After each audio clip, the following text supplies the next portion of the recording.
I heard some churches talk about Romans 13, and that they use Romans 13, where it says to obey the government, and they just say, well, we must obey the state.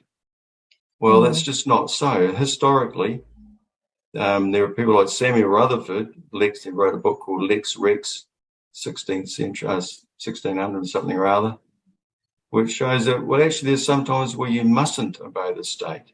In fact, there are quite a few times in the Bible where people are championed for refusing to obey the state. But here we were, so willing and ready to not just do that, but, there are some people dobbing in their neighbours.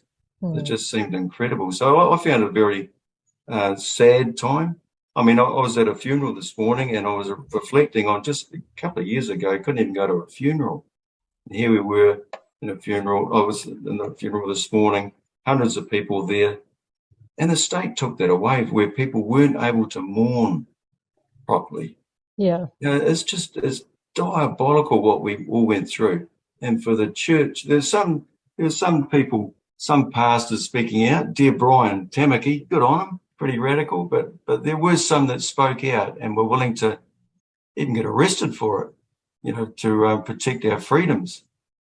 And that's what I found really interesting, because he was almost a lone voice in that space in terms of theological leadership. I mean, you didn't see any of the traditional churches. In fact, from my understanding, many of those wholeheartedly went along with a lot of the COVID measures. Why would you do that, particularly in that environment? It just showed you, as you said, the effect of the state over the church.